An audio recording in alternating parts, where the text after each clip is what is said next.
Before we get to questions, I need to speak plainly about something that should stop every American in their tracks. Yesterday in Minneapolis, federal immigration agents killed another American citizen in broad daylight. His name was Alex Preddy.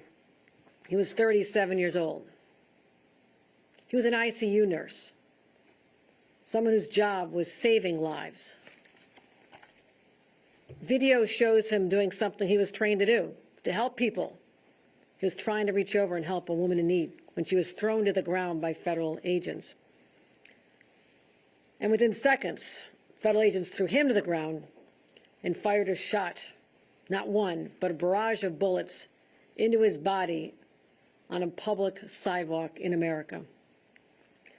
The federal government claims the killing was justified. This nurse with nothing more than a cell phone in his hand, that he was trying to kill them. That's their story. But anyone who's seen this horrific video, multiple videos, knows that this is a shameless, bold-faced lie. This is not a threat that needs to be neutralized. It was a civilian exercising the free right to protest. And this is a continuation of a deadly pattern, a pattern of violence. It is well known that earlier this month, federal agents also shot a mother of three in the face when she just extended a greeting to him. 2 American families destroyed. Confidence in federal law enforcement shattered. At the same time, ICE agents are arresting children. A 5-year-old returning from preschool, using them as bait. A 2-year-old taken on the way home from a grocery store with her dad. Now we have children caught up in armed engagement, scooped off the street by masked men, while our federal leaders feed the false narratives instead of taking responsibility. But videos don't lie. And don't stop believing what your eyes tell you. Their cruelty, these incidences, what is going on and unfolding in the streets of America today, shocks the conscience of every human being with a heart.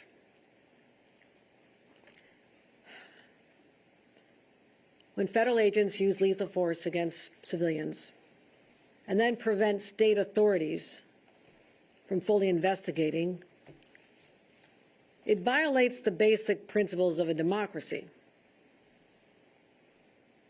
What it does is makes everyone feel unsafe, everyone.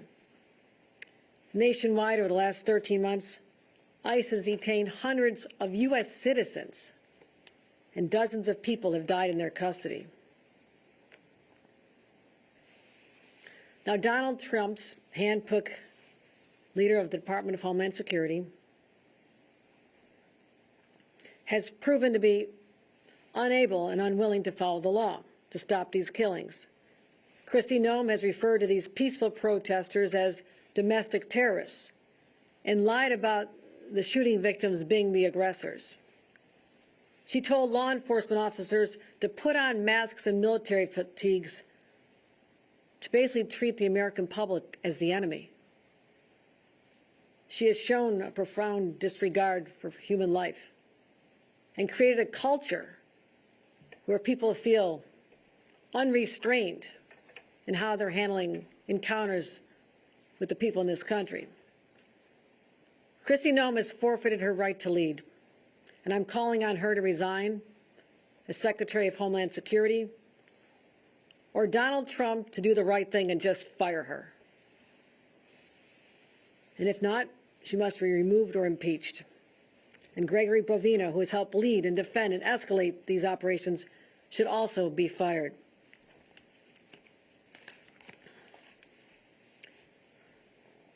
It's a shame I have to say this in America, but no one is above the law. No one. Not an ICE agent, not a federal officer, not the President of the United States. And make no mistake, when these people who have abused the power entrusted to them by their offices are finally out of power, states, including New York, will hold them accountable. I'll have more to report on further actions the state of New York will be taking in the upcoming days. I'll take any questions. Any weather-related questions? Governor Hochul, obviously, you've been through some of these big storms. I think back a couple of years ago, the holiday storm in Buffalo obviously was a major one. That was really specific to that area, though. This is the first storm that you've seen really that is hitting the entire state. How much more difficult does it make it to prepare for a storm like that, knowing it goes from New York City to Buffalo and really beyond the entire Northeast? Certainly it is a challenge because when you're deciding where to deploy all your resources, your utility crews, your extra plows, the personnel, additional state police, you have to look at the state as a whole. But I'm working with the most seasoned veterans you can imagine. They tabletop exercises like this all year long. You know, even in the hot days of summer, they're thinking of these scenarios.